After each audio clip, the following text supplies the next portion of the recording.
खुलुमबाय स्टुडिअ दं आं राजीब बसुमतारी थांनाय 17 बोसोराव हाग्रामा महिलारि बिथाङा मानो हानि पाट्टा होनो हायासै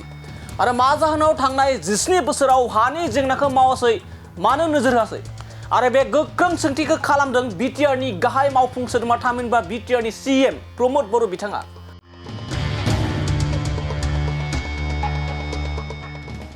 आरो बे समाव नोंथांमोना मिथिगौदि प्रमोद बर'नि दैदेननाय आरो हाग्रा बिफान आरो हा बिफाननि मावफुं सोद्रोमा रनजित बसुमतारी बिथांमोननि दैदेननायाव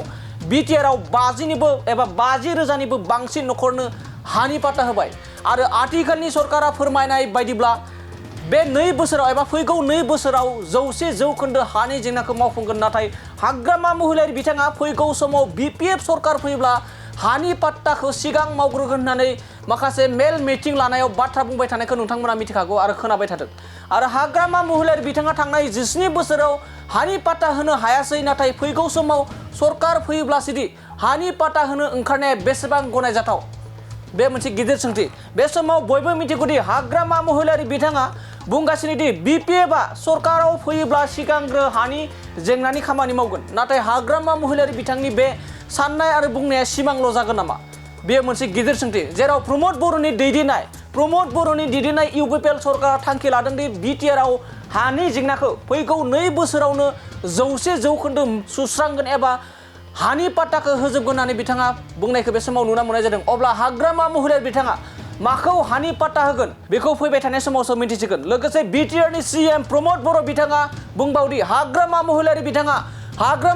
बिथाङा थांनाय 17 बोसोरनि माया जेयाव नांथाना थाबाय आरो हाग्रामा महिलारि बिथाङा बे माया जेनिफ्राय ओंखारनो हाला होनना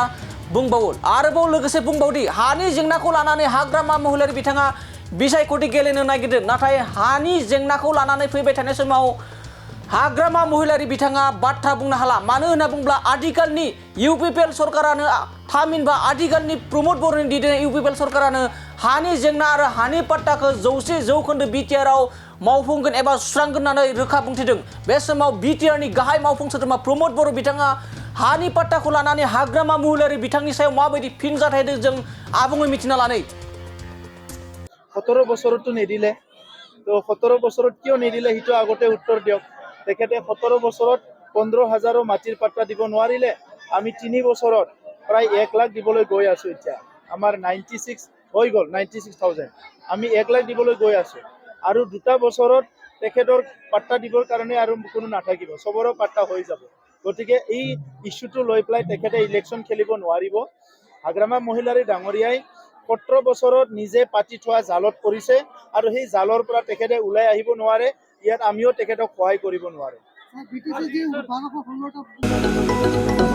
क'क्राझार सहरनि साखाथि थिथागुरियाव थानाय मानास पाब्लिक स्कुला 2024-25 सोलोंथाइ बोसोरनि गोदान मुं थिसननाया सोलिगासिनो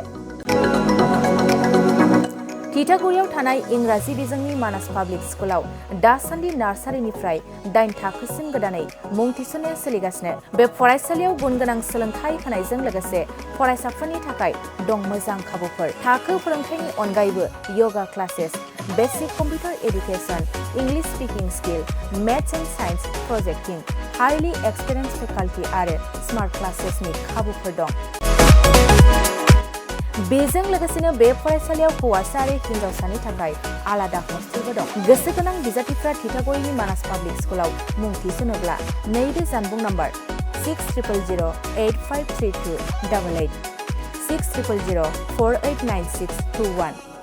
9101008849 कल खालामनानै सुलाद लानो हागोन।